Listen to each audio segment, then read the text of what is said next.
Welcome back to another episode of the Fifth Quarter Podcast. I'm your host, Marcus Jones, the Bluff City Cowboy, coming to you live from Memphis, Tennessee. And welcome to our pregame show for the Fifth Quarter Podcast.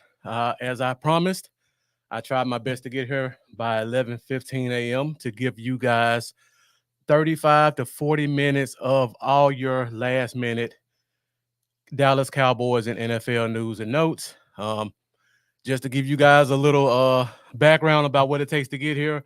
So I go to church every morning. My church is 30 minutes across town, and we normally get out of church about 10:40. So I'm literally racing across town, racing upstairs to get you guys this pregame show. So I'm a little winded right now, but still ready to give you guys all the last minute Cowboys and NFL news and notes. So for you guys who've been watching, I'm sure you all are pretty much aware of what's taking place in the last 10 minutes. And Dak Prescott has signed his contract, 4 years, $240 million, $60 million a year, with $231 million guaranteed, which is the highest guaranteed in NFL history and the largest contract in NFL history. Now, we could talk hours about this contract, and we'll get into it more on Wednesday night show, but I really want to make sure that I touch everything I need to touch in terms of our pregame show. So just want to make you guys who are not aware of it to let you know what happened with Dak Prescott's contract, and we will break that down first thing Wednesday at 8:30 Central Standard Time on the next episode of the Fifth Quarter Podcast. So for today's show, got a couple of segments for you guys. We'll do our injury report. We'll do our keys to victory. We'll give you our game predictions. We have a segment called Bold Predictions where we'll get you guys to give us your boldest prediction for today's game. And then we'll close it out with fantasy favorites. And I try my best to get done by 11:50 so that you guys have a few minutes to set your fantasy lineups and also get settled in front of the couch for a full slate of NFL football. So let's go ahead and get the show started. Thank you guys for joining us. I see the views are still going up. The views are not matching those likes. So everybody who's watching right now, be sure to hit that like button no matter where you're watching. I see we got Eric who joined us early. Thank you for joining us pregame sweat. I see Charlie came in as soon as the show started. So Charlie with Establish the Pass, thank you for joining also. Charlie, let me know if you still want to go live this Tuesday. I know we were supposed to do it last week, but let me know if you want to try to do it this Tuesday. I see we got my guy Jeff joining us. Jeff, thank you for joining as always. Rachel Nians, another regular. Thank you for tuning in. And then last but not least, Antonio Mendoza. Let's go Cowboys. All right, guys. So let's start the show off today with the injury report so that you guys know who you can expect to see or not to see in this matchup this afternoon. So looking at the injury report, we have one injury on the Cowboys side, and that is the third tight end, John Stevens Jr. Not really expecting to see a lot from him anyway. But we got the big news a couple of days ago, and this one is definitely worth talking about. So the Browns starting left tackle, Jedrick Wills, who, if you joined the show Wednesday, we talked a lot about him versus Micah. He is officially out for the game. So that means that their third tackle, which looking at their depth chart, I don't know who they would consider their third tackle. They could move the right tackle, Jack Conklin, over to the left side. They could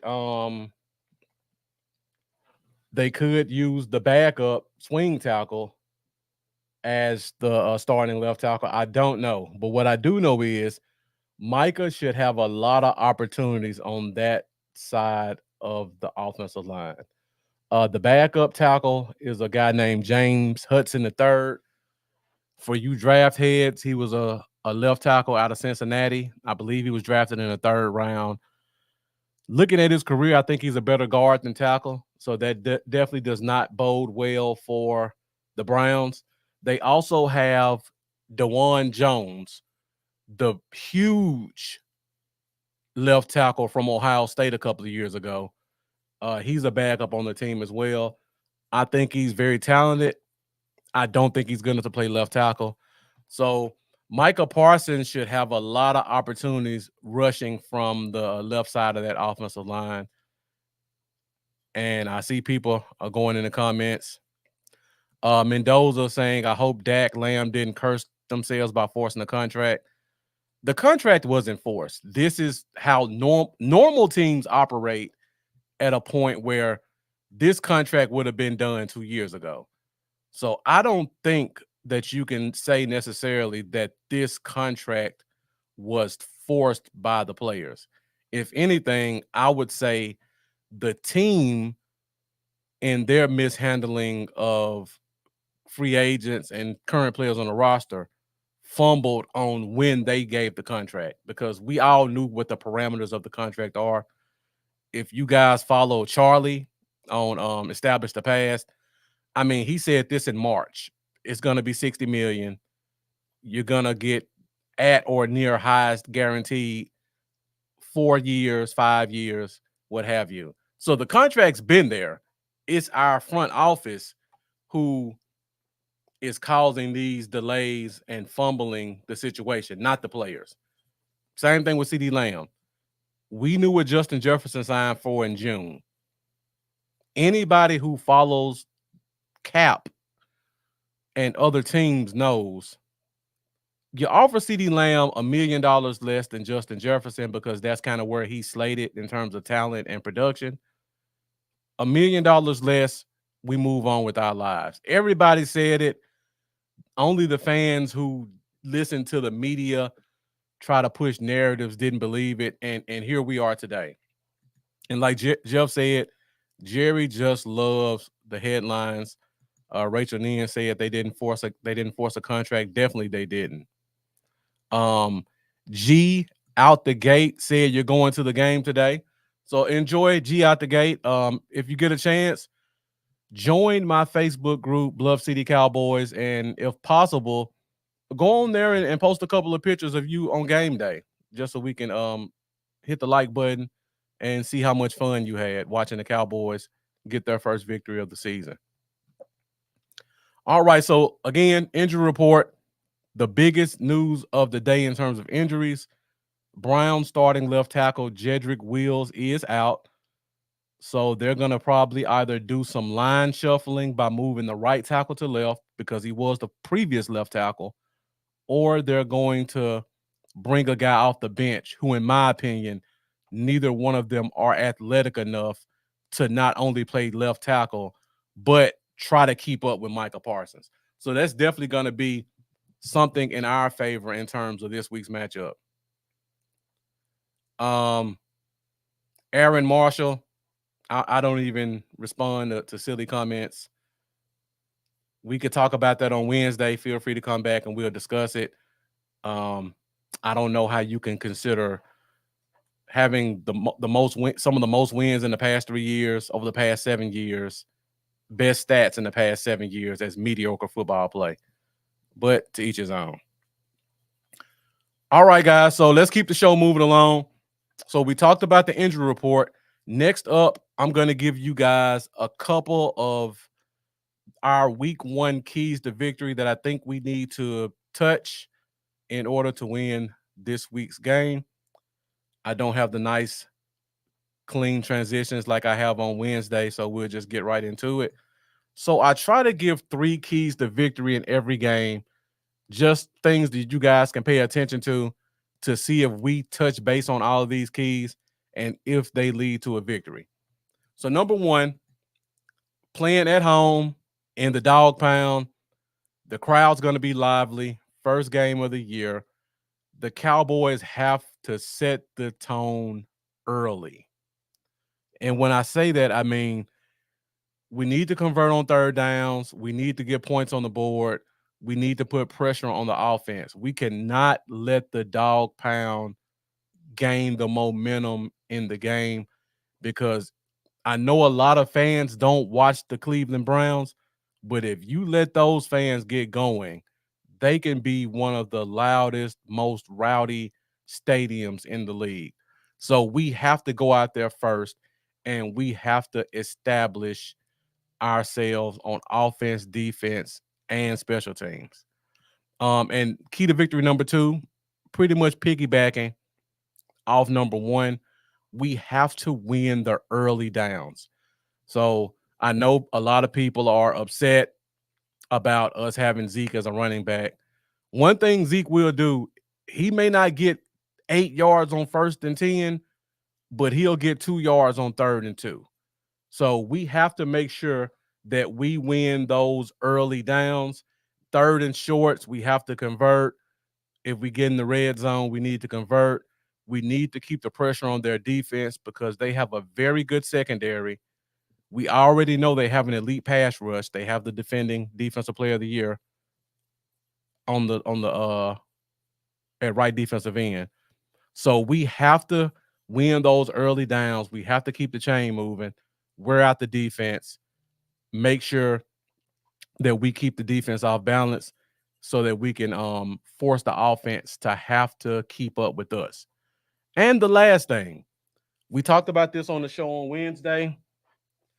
We have 4 rookies starting for the first time in Cowboys history at center, left tackle, cornerback, and possibly linebacker. And if you don't count Leofau as a rookie starting, and you put in Overshown, well, this is Overshown's first NFL regular season game. So essentially, he's a rookie also. We cannot let the game get to a point where we have to rely on rookies to perform to get us the victory. Now, I know we love our rookies. We all love BB. We think Guyton's going to be a solid left tackle. Kalen Carson's already called himself the seatbelt, and he's wearing number 21. He's really trying to personify what a lockdown corner is. But you don't want to get in a game where you have to rely on the last drive to try to score, and you need Tyler Guyton to block Myles Garrett the length of the field when Myles Garrett knows you have to pass it. You don't want to get put in that situation. You don't want to get put in a situation where Cleveland's up 2 and it's 3rd and 4 and the Cowboys need a stop and you're relying on Kalen Carson to cover Amari Cooper and stop him from getting 4 yards. You don't want to put yourself in that situation. You don't want to put yourself in a situation where it's 3rd and long and the Browns are showing blitz, and now you're relying on Cooper Beebe to block a blitzing linebacker or safety coming up the middle.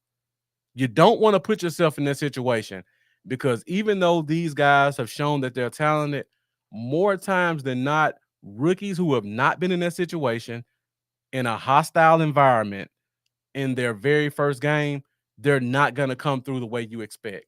So we have to make sure that we establish ourselves so that we do not put our rookies in a bad situation at the end of the game. Because as a rookie, one thing you don't want to do, the most important thing for a rookie is confidence. You don't want to have them lose their confidence week 1 because we all know Dallas media is brutal.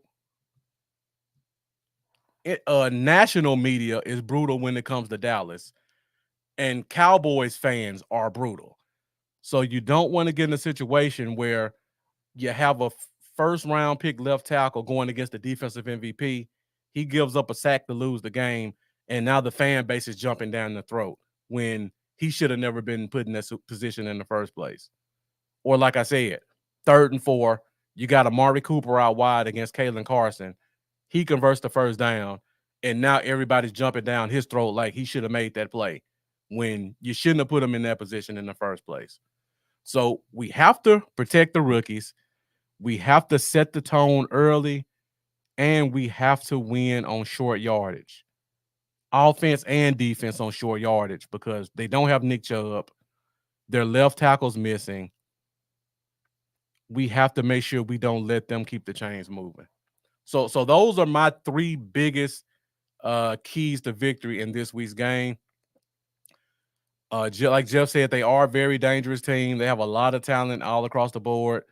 I didn't even talk about that. They have a Pro Bowl, All Pro punt returner that led the league in punt return yardage last year, and he's also their kick returner. So they have a lot of weapons across their team that most fans don't know about because they think, oh, it's just the Browns. Charlie saying he actually has this game as an L, but it wouldn't surprise him if I got the W. I'm on the same boat with you, Charlie. I'm expecting the team to come out and look well, but if we end up losing this game, like I said, first game of the year on the road, very talented team. We still got a lot more opportunities if we take a L in this game. All right, CJ Harris saying stay balanced. Anytime the offense is balanced, is always built success. Don't put the offense in situations creating 50 pass attempts. Exactly. Make Cleveland go the distance. Don't give them any short fields. Perfect synopsis, CJ Harris, on the keys to winning this game. And Jeff, like Jeff said, definitely rattle Deshaun. Put them in obvious passing downs. Let Micah Parsons dominate against a backup tackle.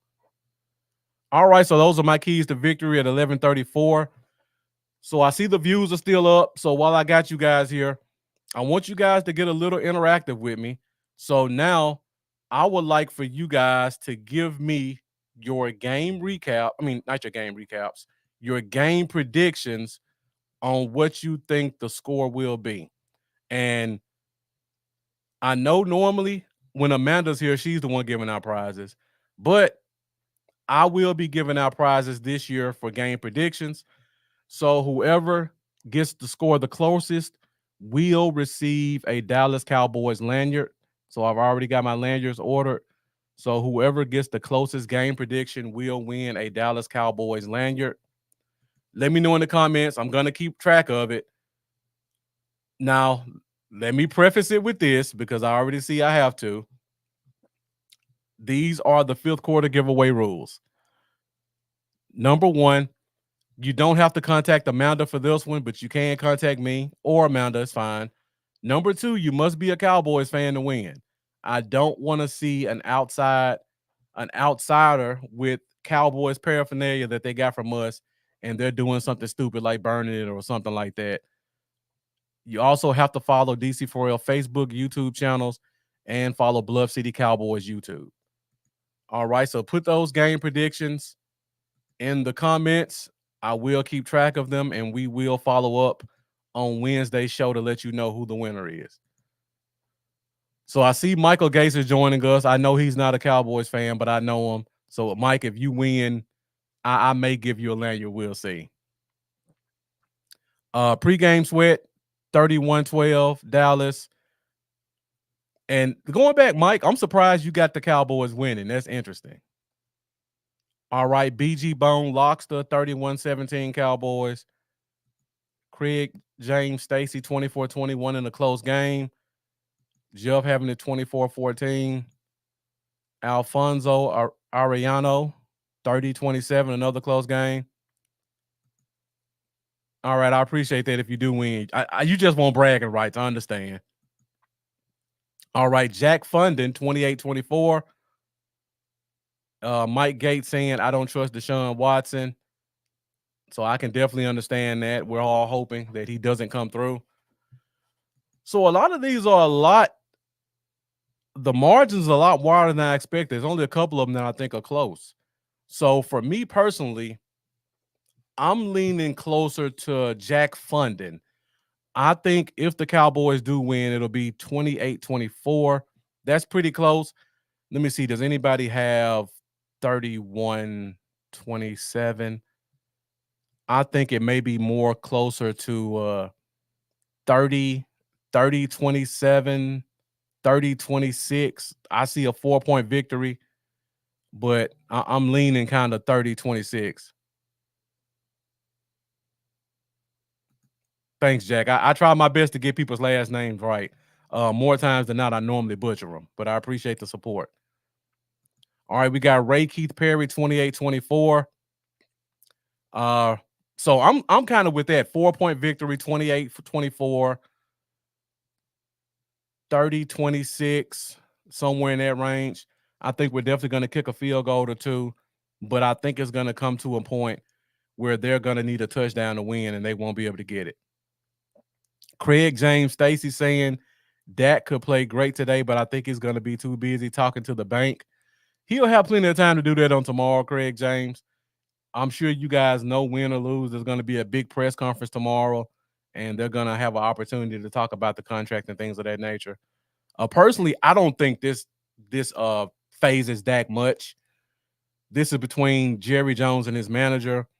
The days of players getting involved in contracts with the Cowboys, I think it's kind of been pushed to the wayside ever since the Zeke Elliott deal. I think a lot of these guys recently have been letting their ownership and agents kind of do the negotiating. So I don't think this has really affected Dak much. Pre-game sweat saying can't keep up with our O with no LT blowout. Montre James 30-17. A lot of blowouts. Frederick Johnson asking the question, could we use 12 personnel versus Cleveland's base 4-3? Use Cooks and Lamb deep to force the Browns into two high looks, then run off tackles with our bigger tight ends versus their smaller outside linebackers. That's a good strategy, Frederick. The problem with that is not as many teams run a base 4-3 as in years past. And you have to kind of time that out to catch them in a 4-3 to get your personnel on the field. Because unfortunately, whenever an offense makes a personnel change, the defense is allowed to make a personnel change also. So you can't have 4 wide on the field and then you catch Cleveland in a dime defense and then try to run 2 tackles out. You can't do that. And the other problem is, even if we are in 12 personnel, a lot of teams still won't go into a 4-3 base defense. So I don't know if Cleveland may be one of those teams that might do it, but that's definitely a great point if they are a team who likes to go into a base 4-3 more than 20% of the time, because most NFL teams don't go into a 4-3 more than 20% of the time, which over the course of a game is like 10 to 12 snaps. Okay, so I guess that's pretty much it in terms of game predictions. Got quite a few. Doesn't look like everybody. So we'll cut it off right here, and I'll recap this on Wednesday to see who got the closest, and the winner will receive a Dallas Cowboys lanyard. Now, I have to say, the lanyards were ordered this week. They probably won't be in by the end of the week. So whoever wins, don't get in my inbox saying I won, where's my lanyard? As soon as they come in, I would definitely start shipping them out. So whoever wins week 2 will probably get theirs a lot quicker than whoever wins this week. Ray Keith Perry, and we're at 11:41. Got 2 more segments to go. Are we gonna pay Parsons now that Lamb and Dak are sealed? Short answer, and we'll talk about this on Wednesday. They won't pay Parsons this year. We can talk about why they won't pay him this year and why next year looks a lot more likely, and possibly 2 years from now looks a whole lot more likely. But we'll talk about that on Wednesday. So be sure to join us for the Wednesday episode of the Fifth Quarter Podcast. All right, so we just went through our game predictions. We have another segment called Bowl Predictions. Now, in this segment, I want you guys to give me your boldest prediction on a stat that you think may happen in this week's game. So to give you guys an example to start us off, a bold prediction would be a stat line for a player that you wouldn't expect. So CeeDee Lamb getting 100 yards is not a bold prediction. CeeDee Lamb getting 100 yards and 2 touchdowns, I would call that a bold prediction. Zeke getting 100 yards and a touchdown would be a bold prediction. Zeke getting 40 yards would not be a bold prediction. Dak Prescott throwing for 3 touchdowns, I wouldn't consider that bold. but it depends on the yardage. So those are a couple examples. So give me your Ray Dean starting off at 11 in bold predictions. Deuce Vaughn 2 touchdowns. And again, if anyone's bold prediction hits, you also will receive a Dallas Cowboys lanyard. So give me your bold predictions in the comments and let me know a bold prediction you have for this week's game. I would say a bold prediction for me would be Kalen Carson 2 interceptions. I think he's going to have the opportunities. You get on one side of the field, you got Trayvon Diggs, all pro 2 times, one of the most feared corners in the NFL. And on the other side, you got Kalen Carson, 5th-round pick, nobody knows about. More than likely, Kalen Carson's going to get a lot of targets. So I have a bold prediction, Kalen Carson, 2 interceptions, because I think he's going to get targeted a lot.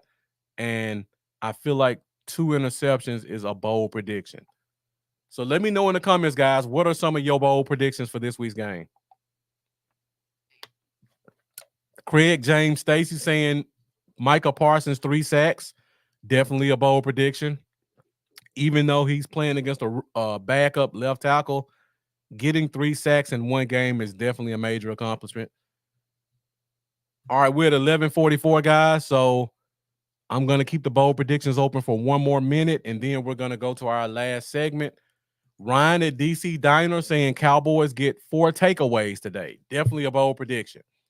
And if you're a Cowboy fan and you have not joined the DC4L Facebook groups and you do not have a way to watch the Cowboys-Browns game, be sure to go find Ryan at DC Diner or join the DC4L Facebook groups. And between Ryan and DC4L, we'll have a way for you guys to watch today's game. I won't say any more than that, but just make sure you follow Ryan, DC4L, and you will have a chance to watch the game.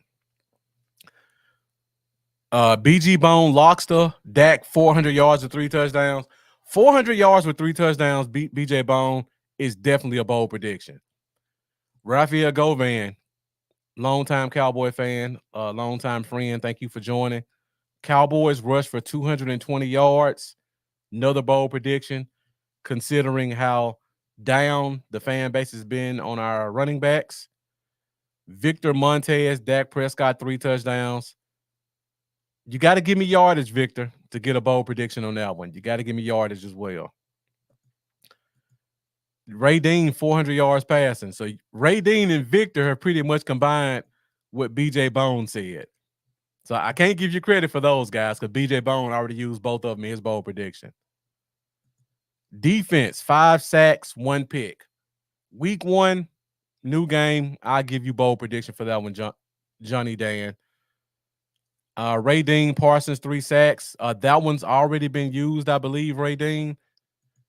Yeah, Craig James Stacy already used that one, but it's definitely a bold prediction.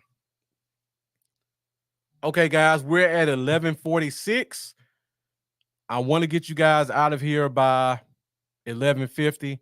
So we'll go to our last segment of the show, and that is our fantasy favorites for this week. So in this segment, I know you guys want to set your lineups. So you're looking for those last minute roster moves on who to bring in, who to take out of your lineups. So I'm just going to give you guys a couple. I'll give you 2 from the Cowboys game, and then I'll give you 2 from games around the league. So in terms of the Cowboys game, the 2 that I'll give you, even though the Browns have a backup left tackle, I never go against rivalry games. This is Amari Cooper's first game back playing against Dallas. He's at home. He is known for having mega games at spurts. I think this will be his opportunity for one of those mega games. Now, I don't know whether or not it'll lead to a victory, but I would not be shocked to see Amari Cooper getting 80 yards and a touchdown. So that's my fantasy favorite from Cleveland side. And from Dallas's side, I try not to go the obvious ones like the CeeDee Lamb the Dak Prescott unless it's just an amazing matchup, which I don't think this is. So for the Cowboys side, I would probably go with Jake Ferguson.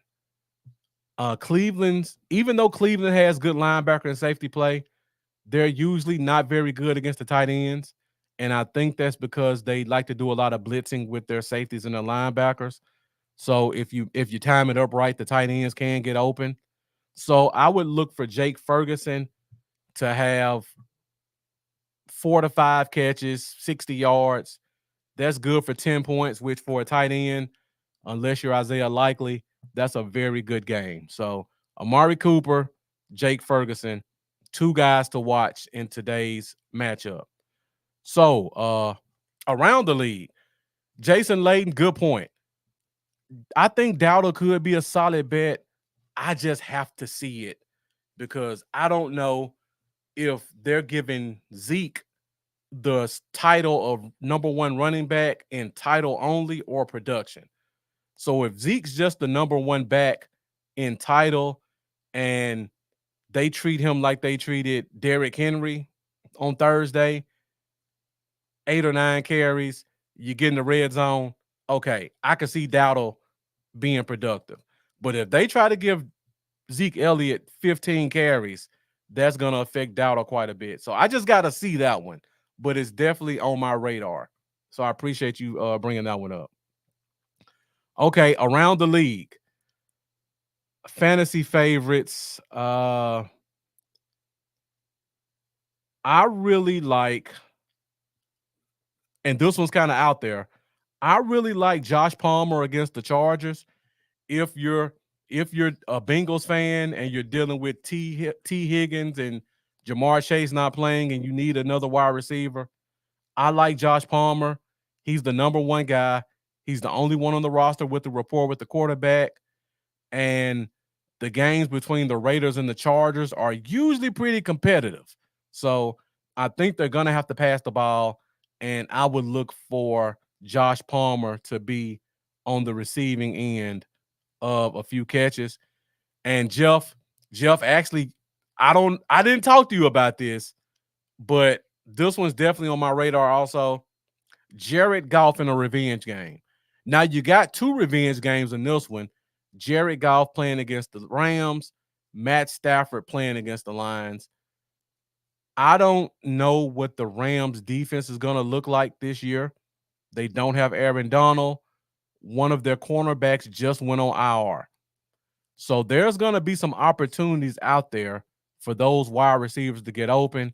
And the Lions are at home, and they're trying to shake off the upset in the playoffs last year. So I think the Lions are going to come out on all cylinders. So I'm expecting to see Jared Goff get a chance to throw the ball around quite a bit. So Josh Palmer, if you need a wide receiver, Jared Goff if you need a quarterback. And John Dan Alanese asked, what's the other YouTube subscription we need other than DC4L? That one would be Bluff City Cowboys mine. I'm going to put the link in the comments so you guys can just go to the link, hit that subscribe button, hit that bell, and you will be made aware of any future fifth quarter podcast episodes or me just going live on my own. All right, I'll give you guys one more fantasy favorite because I know running backs are going to be a hot topic. I really like Devin Singletary. I think I may be the only person in the world who does. Devin Singletary is the running back for the Giants. The Giants revamped their offensive line in the offseason. So they still got their 2 first-round picks at left tackle, right tackle. They signed a very talented center, a very talented guard. So 4/5 of their line has been improved. They're playing the Minnesota Vikings. The Minnesota Vikings front 7 got picked on a lot last year. And unlike Saquon Barkley, Devin Singletary is a north and south runner, which will benefit what this offensive line looks like.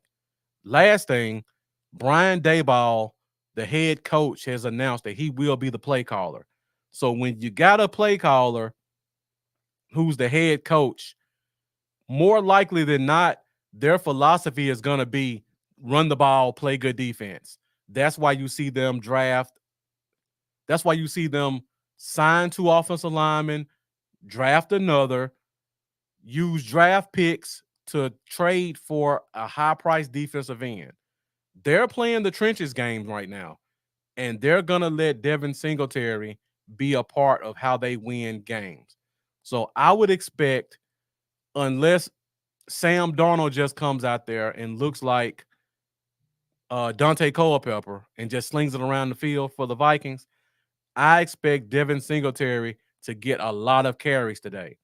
And I think those carries will lead to 60, 70 yards, another 20 receiving, and possibly a touchdown. So 15, 16 yards from a guy like a Devin Singletary is a lot of points. So Devin Singletary running back, if you need a last-minute starter, throw him in your lineup. All right, guys. So that's pretty much all we have for today's show. Next week, we will be coming back with another pregame show as we face the New Orleans Saints. But before then, be sure to join us every Wednesday at 8:30 Central Standard Time for the Fifth Quarter Podcast. We will have Amanda back on the show again this week. We'll be doing several giveaways. Hopefully, we should have a Victory Wednesday where we talk about how the Cowboys dominated the Cleveland Browns. But if not, we'll still give you all the latest news and notes and a recap of today's game. And we'll get into the Dak Prescott contract. So if you haven't done so already, be sure to like, be sure to subscribe, and be sure to share. And join us this Wednesday, 8:30 Central Standard Time for the Fifth Quarter Podcast. So once again, this is Marcus, Bluff City Cowboy. Hope you guys enjoy a full slate of NFL football. Hope you guys enjoy a great game between the Cowboys and the Browns. And as always, let's go Cowboys. Enjoy your Sunday, and I'll see you guys on Wednesday.